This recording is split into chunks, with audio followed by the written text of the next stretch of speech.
Got one eviction here, one eviction here. That's crazy, man. And one right. See, they throw the bed over there, and they got this here, and they got one over there. Man, they going crazy over here, bud. We already started the eviction process, so even if you wanted to stop at this point, the paperwork still says eviction.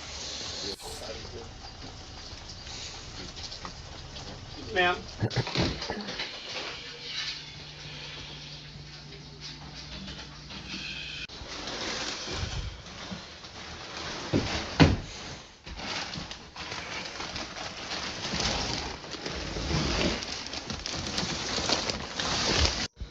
Get it sexy. Get it sexy. Ugh, shit. For some reason, that song in my head, y'all.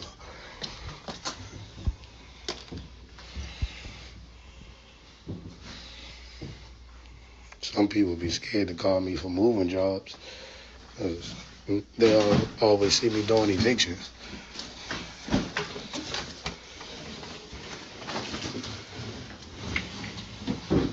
This the basement, upstairs done, and we out of here. I'm not gonna lie, guys. I have so much anxiety leaving things. This is the first time in my life I've ever been evicted, right? And so I tried my hardest to like sell things, give away things. I even got a little storage, just enough that I could afford, because I couldn't afford the bigger ones. I was only able to get like a 10x5. The anxiety I feel, because like I hate leaving things behind, and I realize like what in me is so attached to things, that meaningless things, like it's just stuff that you could have again, but it's so emotional. Like just the microwave I can't bring with me, I can't bring the stuff with me, I can't bring my bed frame, I try to sell it, and just different things like all these hangers and whatnot. Like I just wish I had more time to like get this place exactly how I would want it, you know, but I don't have time. Like I'm flying out tomorrow for a new job. They only gave me so much time, and I really try to utilize all I could, and I just was not successful in getting rid of everything, and I just feel so guilty. But I think this divinely happened because like I have this weird thing with things. Like I like to leave spaces behind as if I never existed, you know? And getting evicted is already traumatizing enough. Now just having shit I just want to get off my chest because I feel so guilty leaving things behind. What in the world? This whole thing is about how she feels about leaving things behind. Man, what about the people who are actually going to have to clean this up? Who most likely, if you're getting evicted, that means that you weren't paying them rent. So not only did they lose out on money of all the rent that you probably weren't paying, as well as court fees, now they're going to have an added junk hauling fee of having to haul all your stuff off. And the whole time it's just about how you like to do things and how it's making you feel. It's going to make some other people feel, at the very least, inconvenienced. And that should be the thing. And see, it should really still be something within you that feels like, listen, if you can't pay for it now, you should still kind of feel like, okay, well, I still owe that. But, you know, moving on to bigger and better. But that's still, y'all, before we get into the next video, if you could like the video, I greatly appreciate it. Only takes a second and actually helps out more than you know. And also, if you could hide. What up, TikTok? I never really wanted to have to make a video like this, but right now, me and my 2 kids are in a position where we might lose our home. We've been given a deadline of April 15th to come up with close to $4,000. I've been doing everything I can to try to fix the situation, but right now I cannot do it on my own. If you're in a place to donate, even $1 helps. If you can't, sharing and engaging with this post helps just as much because time is really not on our side right now. The link is in my bio. Thanks so much. That's it. That's all. Bye. So this was posted 21 hours ago. So she's got about a little over a week, about a week and a half, to be able to come up with the $4,000 that she has to come up with. She said that she's been doing everything she possibly can. Everyone says that when they're begging for money, right? It You should be looking for a job. And if you're looking for a job, then you should already be primed and in the habit of listing off the things that you either did at a past job or that you're wanting to do now. So I say this to say, when you come on here and you're just asking for $4,000 to emerge in thin air, and then you just tell people blanketly that you've been doing everything you can, why don't people come on here and be transparent about everything that they're doing?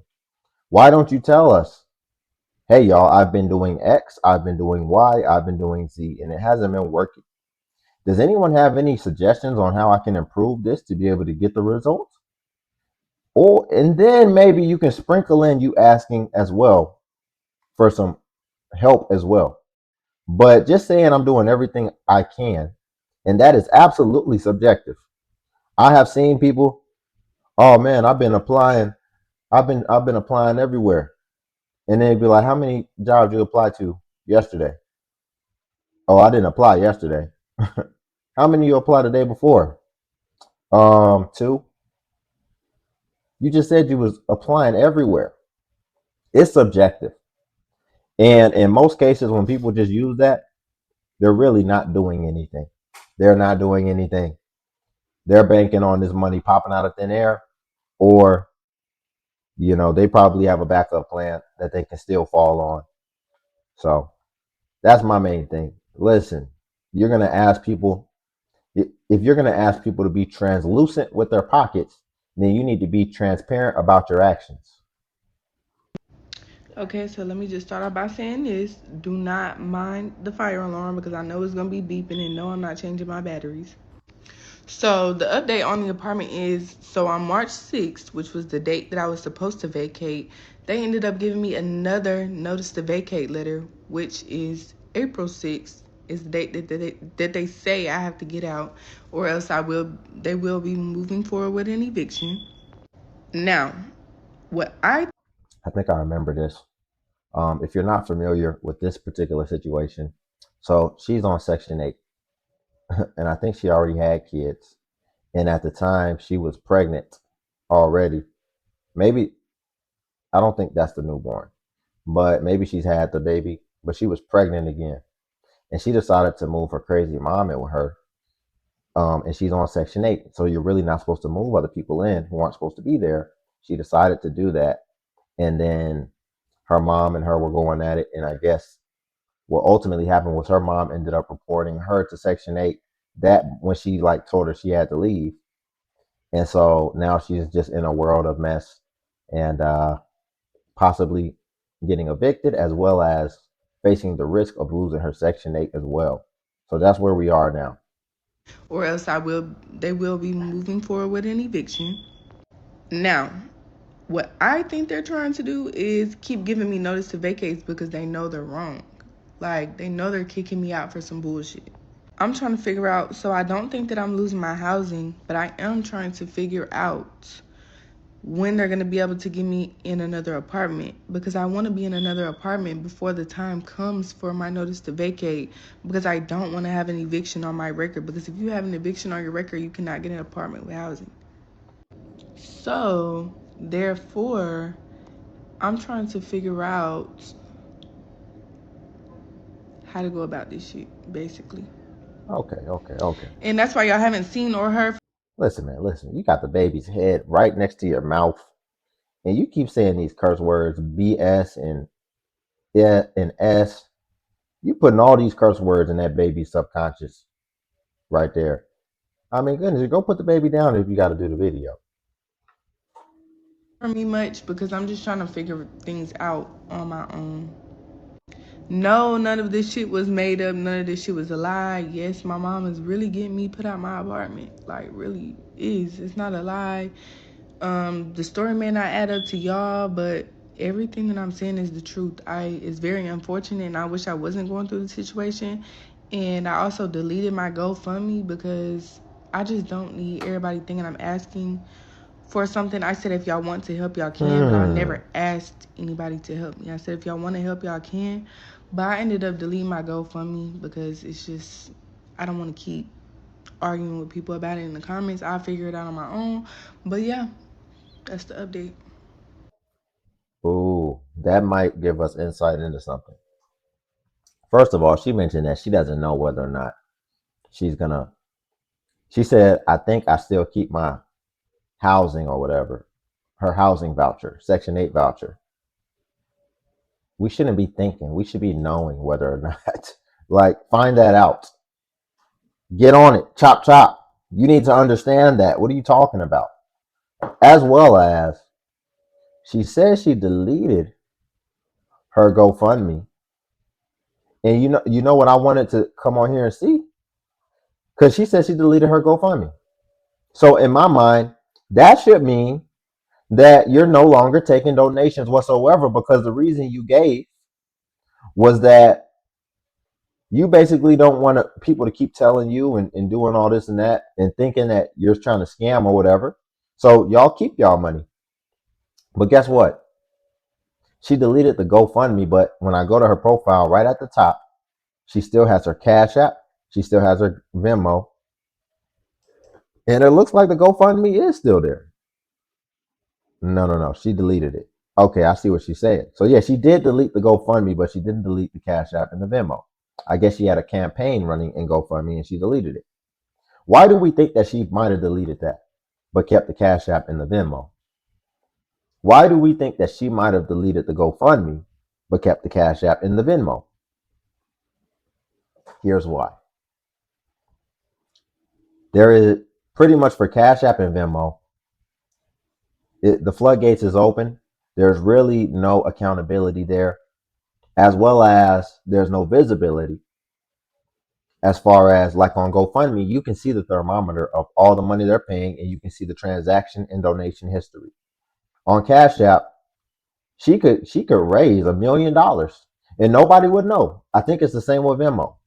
But more importantly, GoFundMe is able to actually hold you accountable legally as well.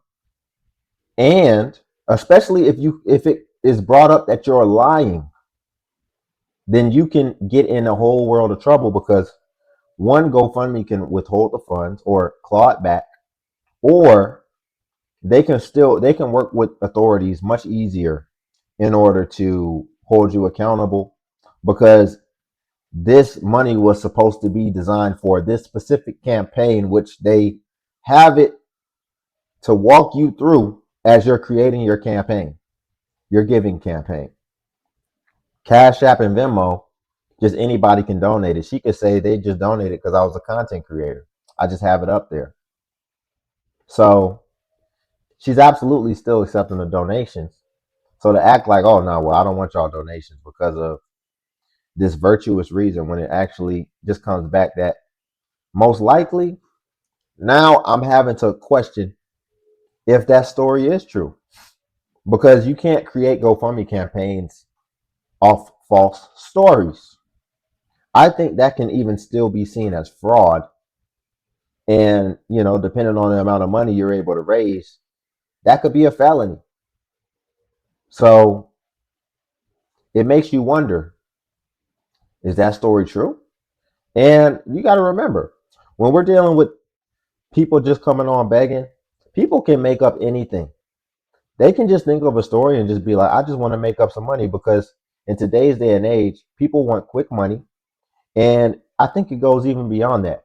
People want a quick lifestyle.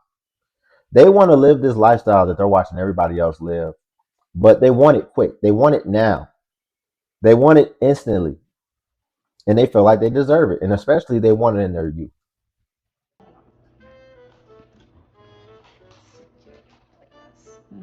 Oh, that's so fun. Look.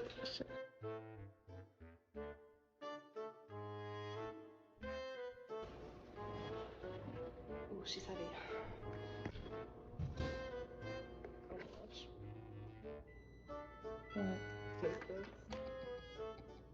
Oh my god.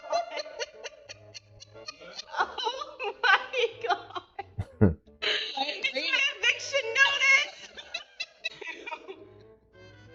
Mackenzie, an individual in possession of a bedroom in the home.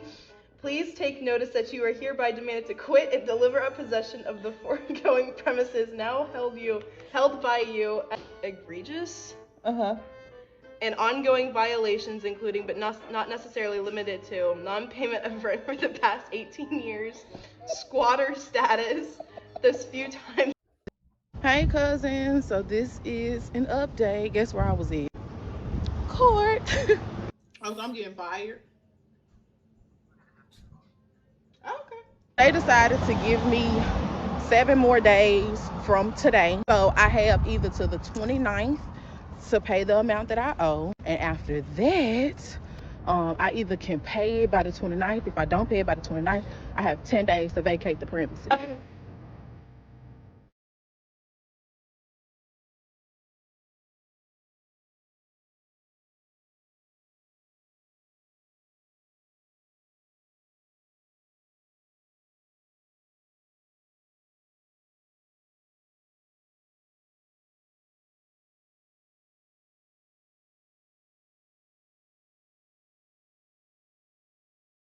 So I already know this music is probably going to get copyright struck. She had some music when she was showing the apartment, so it's probably going to get copyright struck, or I'm probably going to cut it out. But let's go back to that beginning scene when she got, I guess, fired. Hey cousin, so this is an update. Guess where I was in? Court. I'm getting fired. Okay. They decided to give me. Look at her demeanor when she was getting fired. Keep in mind, this wasn't laid off. She said fired. They fired her. Did you see the attitude that she was having? Like, she wasn't even looking at them. She was like pretending she was taking something off her little fruit cup. Was that how you were acting on a day-to-day basis? Like, just it's clear that you're not going to be harmonious at work. Like, you're going to make things uncomfortable and unsettling within the workplace. And then it looked like she worked remote. How you work remote, and for the couple minutes that you're on camera, you can't just like woo-saw and just be friendly and inviting and just really chill. That's crazy. They fired her. You could tell that was like, no, we're tired of you. And I don't think you just all of a sudden was being pleasant and then you just switch to that when you get fired.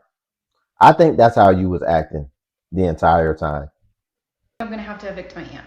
So before you come in the comments and tell me I'm such an a-hole for having to do this, I'm gonna give you a little backstory, but I can't get into all of the backstory because it involved like 10 years. My grandma had dementia, several months that my grandpa was sick before he passed away, and then also like all the things she's done to me, even right after he passed or before he even passed. So my aunt has contributed basically nothing to the home. She's lived there for over 25 years. She does not pay bills. She doesn't have any of her own bills. She hasn't done much to maintain the home or even clean for them, even though they were in their 80s. So there's plenty of reasons why we're kind of at this point, but let me explain a little bit more. So if you've seen my other videos, you'll know that my grandpa did leave me his home when he passed away. He bypassed my mom and my aunt along the way and ultimately left everything to me. And even though it is a great thing as far as like a benefit for me in some ways, it's also a huge stress and has been a lot on my plate in order to like kind of maintain the home and figure out what I'm gonna do now. So I was able to speak with a real estate lawyer finally, and he did advise me that it's almost never a good idea to do business with family. And based on what I told him as far as how my aunt is, it's probably not going to end well. So we did come up with a plan. I told him that I wanted to offer a lease potentially. And so we discussed breaking down all of the bills pretty much for a rolling 12 months, what everything costs. I did pay off the mortgage, so that's no longer included in the numbers. But I broke everything down. I'm going to put it on a piece of paper. I'm going to present it to my mom and my aunt and let them know that these are the bills. This is what it costs to live here, and I can't afford to maintain your lifestyle forever. The thing the lawyer made sure to tell me that I tell them is that I have to explain that I'm not making a profit off of them. I'm getting no additional money by having them pay rent. I'm literally just continuing to pay the bills that they should have realistically been paying this entire time. So once I present this to my aunt, either tomorrow or the next day, she will have a decision where she can ultimately decide to sign a lease once I present it to her, or she can decide she's not going to, and then I'm going to let her know that she does have to vacate the premises. I really don't know which way this is going to go. She could either say she's going to pay and then not pay, or she could say she isn't going to pay and leave, or she could say she isn't going to pay and then still not leave. But either way, I have to do something else after these next steps. So hopefully it's the lease. If it's not, then we do have to start the eviction process, which is, obviously a lengthy, expensive thing for me to do, which I'm trying to avoid. But ultimately, if that's the route I have to take, then that's the route I have to take. Like I said, I am going to do this either tomorrow. Either you're going to take it now or you're going to take it later. Because if your relationship with your aunt is already like this, then it's going to get there. So I actually think it would be in her best interest if her aunt does just say F her, and then you have to evict her now. Because I think her attorney or whatever gave her great advice. Shouldn't have did business with your family. And I'm curious what y'all think as far as the dynamic where her grandmother or her granddad or whatever basically bypassed their own kids and decided to hand down that property to the grandkid, because the grandkid is grown. So in my opinion, I think that's the right way to do things. She's probably in her late 20s, going on 30. I think the grandkids should get the property, in my opinion, because shouldn't everything we be doing be for our kids, be for the betterment of our kids? So we should be happy to see our kids being able to get more to be able to improve their life, even if that comes with a little extra struggle on our shoulders. But what it appears is that the aunt might have felt slighted and might have felt resentful and might have still been like, well, I'm still going to benefit from this like it's my home regardless, and basically still treat it like it is my home, because I feel like it should have been my home because that was my parent or whatever. I was supposed to get the inheritance, and then you're supposed to wait until you get my inheritance. No. And listen, man, she's young. It looks like she has her own responsibilities of her own. It looks like she got her own home. You should be able to thrive. You shouldn't have to break even on an inheritance property that you receive. You should be able to actually make a nice and decent profit so that you can be building things up for the for the next grandbabies. And then it should get passed down. And then it shouldn't be any resentment from anyone when you see the next generation doing well and the next generation getting help. This is crazy. I think she should just go ahead and just cut all that off. That way you can just enjoy the relationship with the family. And guess what? If they decide that they want to act immature after that and not like you after that, I really feel like that's a blessing, because you got to see the true colors. And ultimately, it seems like you got to see their selfishness, especially at your expense.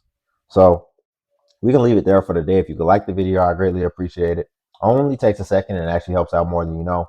And also, if you could hype the video, hype is a new feature that YouTube offers where it helps smaller content creators like myself. And basically, when you hype, it actually pushes us to the extent that it pushes the larger content creators. So you just press the hype button, then it shows the points. And since I'm a smaller content creator, we actually get more points per hype. And then also Patreon's link below if you want to see self-improvement content. But until then, I'll catch you in the next video.